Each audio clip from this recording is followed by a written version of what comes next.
guys, this is Hannah and this is Bookworms Talk. And today we're going to talk about Deeper by Megan Hart. And I went into this book knowing very well that Megan Hart can make me cry. And don't expect anything less. It is an old story that's almost a little reminiscent of The Notebook and not so many My Mother Took the Letters ways, but more of just the story. And what happens with this is there is a now chapter and there's a then chapter, and we're back and forth between the past and the present. So we get to know a lot of the back then and we grow attached to Nick, only to find out that he's dead. So I'm going to give you guys a summary on this one. It starts off in a now, which is Bess 20 years later after she was at Bethany Beach. She goes back because she always has wondered what happened to Nick. They had a fling, and she's like, that can't be all it was. And she hasn't heard from him in 20 years. So she goes back there and she wades into the ocean and she feels him with her. And she thinks it's all in her head. It's actually there. Can other people see him? Is she just crazy? And then I thought, what if she's dead too? So I had so many theories. And we're like, what are you? But you're not alive. He is exactly as he was 20 years ago. She's aged the 20 years, he hasn't. She's moved on with her life. She has a husband. She has 2 kids. But 20 years in the past, she can't let it go, and she wants to know what happened with Nick. And so then that's our now chapter, our first chapter that really hooks us in. And so we're like, so he comes back to have sex with her all the time? It's some sort of unfinished business, purgatory, the gray kind of thing. But, oh man, you don't even know. It's such a story. Because the nows is a story of its own, and then the thens are a story of its own, and then we see how they tie together, and it just is heartbreaking in the best way, if that's possible. So that's all I'm going to give you guys for the non-spoiler, because I don't want to give things away, because I want to, start talking the end. So I'll see you guys later when you have read it. It's really a good read. If you lived through Broken by Megan Hart, then you'll live through this one. I would check it out if I were you, if you liked that. If you're a masochist like me, and you enjoy sad books, check it out. When Nick waited outside Sugarland for her shift to close to walk her home, I was like, oh, this is gonna be a cute story.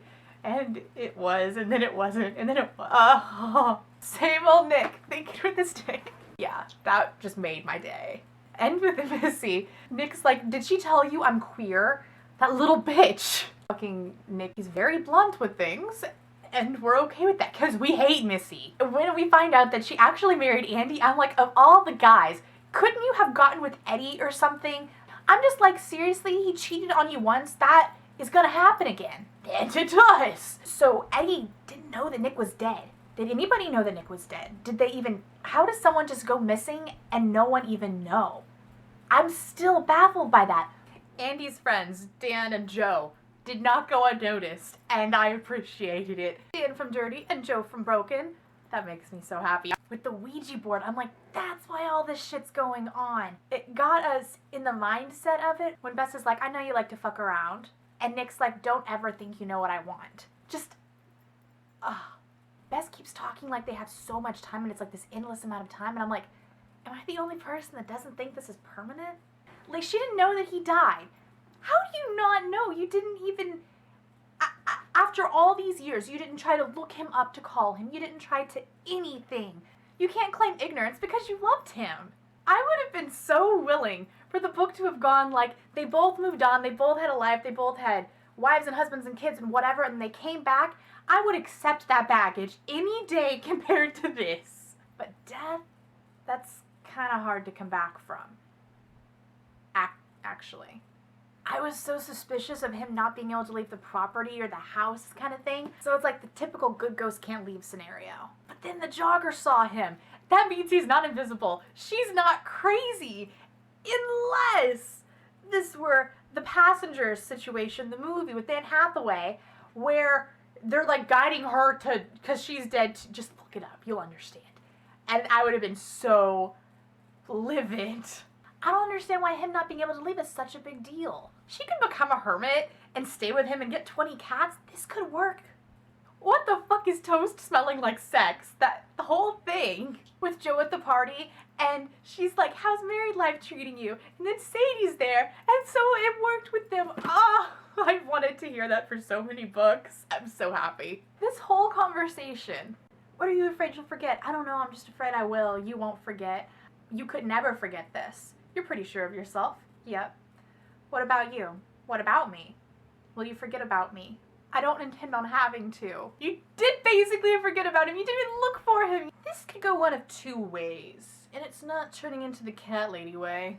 He'll either provoke her into sentencing him away, like saying, no, I don't want you, go away, provoke, provoke. That way he doesn't hold her back from life and he's the martyr. Or she will let him go so there's no more unresolved business. So he won't be trapped here or stuck in the grave, but free. Could have worked!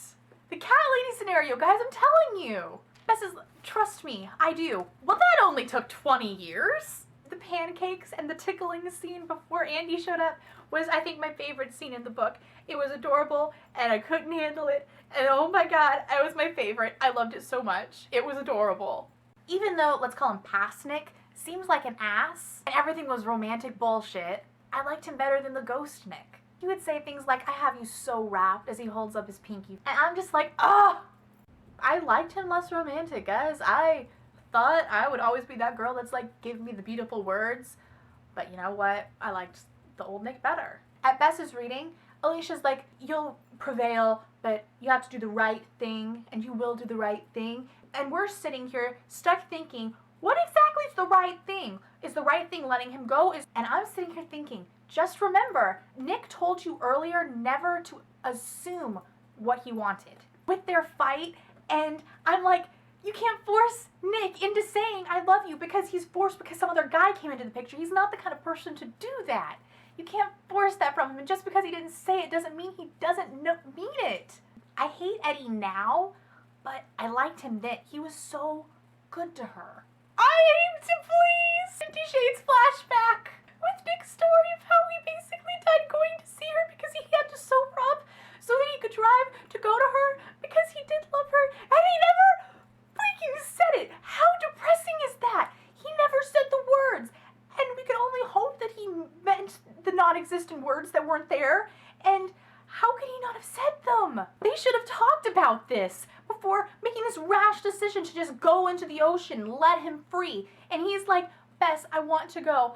And she's like, I know.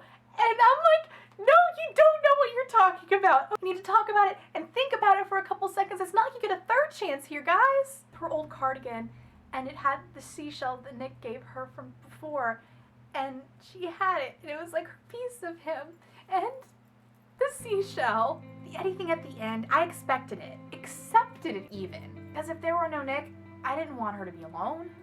Eddie was always good to her. She could never always be with Nick, I guess. I knew it would end eventually, but just let me be in denial for a little while, you guys. Okay? Okay. Glad we understand each other. So I'll see you guys next time on Bookworms Talk. Let me know your thoughts on the book, some of your favorite quotes, some of your theories with what you thought Nick was. I had 1,000 going on in my head. Yeah, so I'll see you guys later. Bye!